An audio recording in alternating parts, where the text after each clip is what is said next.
am no longer accepting the things I cannot change. I am changing the things I cannot accept. Radical simply means grasping things at the root. The idea of freedom is inspiring, but what does it mean? If you are free in a political sense but have no food, what's that? The freedom to starve. You have to act as if it were possible to radically transform the world, and you have to do it all the time. Prison relieves us of the responsibility of seriously engaging with the problems of our society, especially those produced by racism and, increasingly, global capitalism. We have to talk about liberating minds as well as liberating society. Prisons do not disappear social problems, they disappear human beings.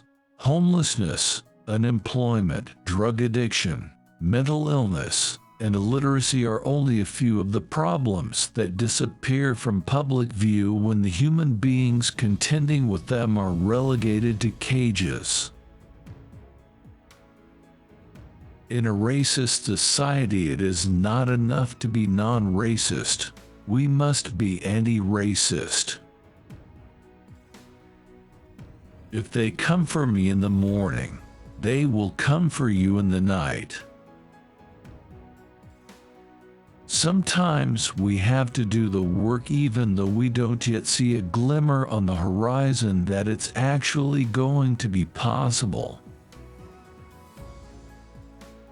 When Obama was elected president, a prisoner said one black man in the White House doesn't make up for 1 million black men in the big house. We know the road to freedom has always been stalked by death. It is in collectivizes that we find reservoirs of hope and optimism.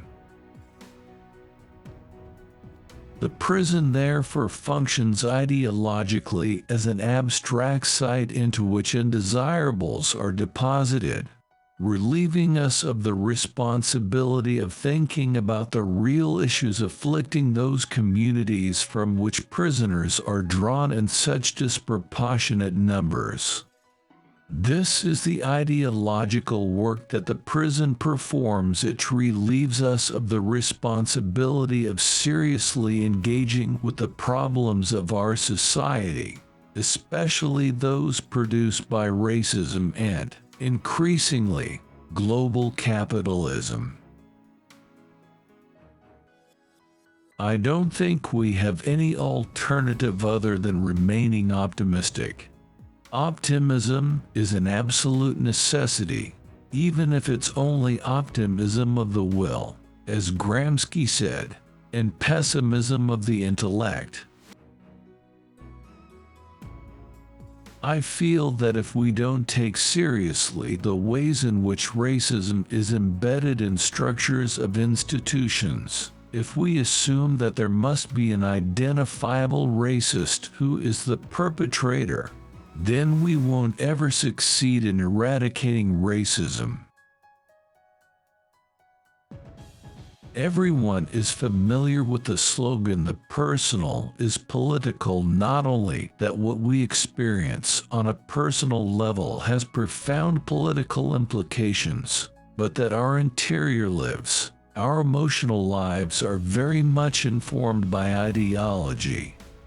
We oftentimes do the work of the state in and through our interior lives. What we often assume belongs most intimately to ourselves and to our emotional life has been produced elsewhere and has been recruited to do the work of racism and repression. Progressive art can assist people to learn not only about the objective forces at work in the society in which they live, but also about the intensity social character of their interior lives.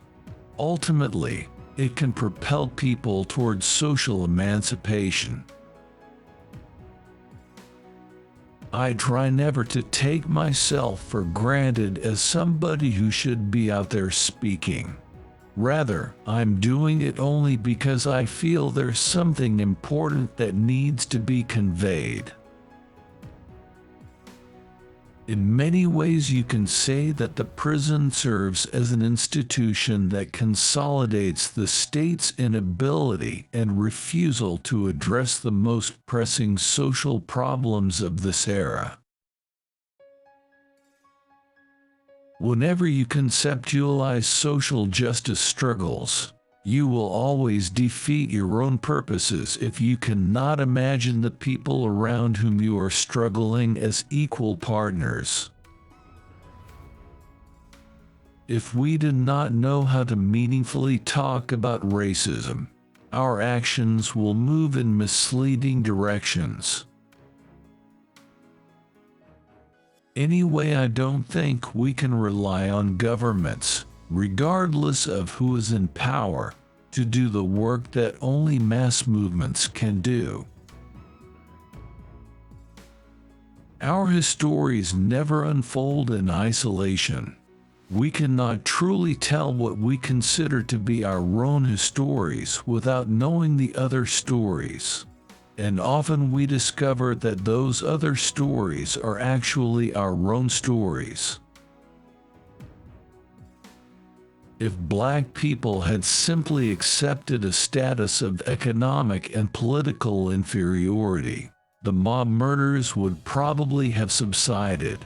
But because vast numbers of ex-slaves refused to discard their dreams of progress, more than 10,000 lynchings occurred during the 3 decades following the war. Deviant men have been constructed as criminal, while deviant women have been constructed as insane.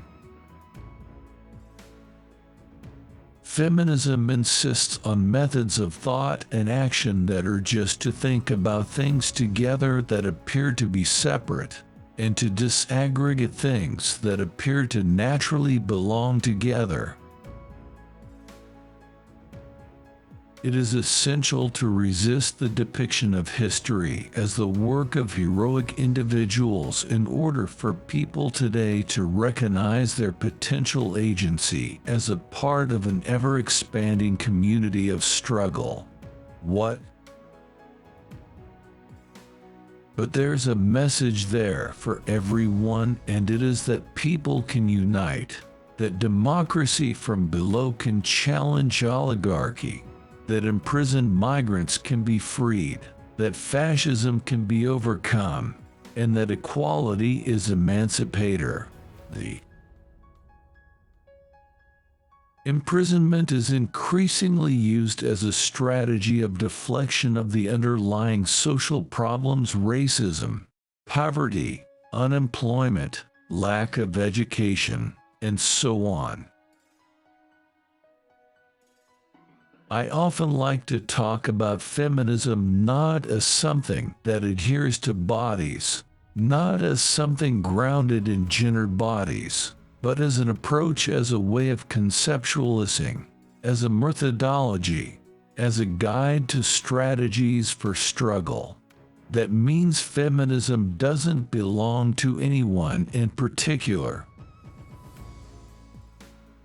The lawbreaker is thus no longer an evil-minded man or woman, but simply a debtor, a liable person whose duty is to take responsibility for his or her acts, and to assume the duty of repair. No amount of psychological therapy or group training can effectively address racism in this country, unless we also begin to dismantle the structures of racism. What this country needs is more unemployed politicians.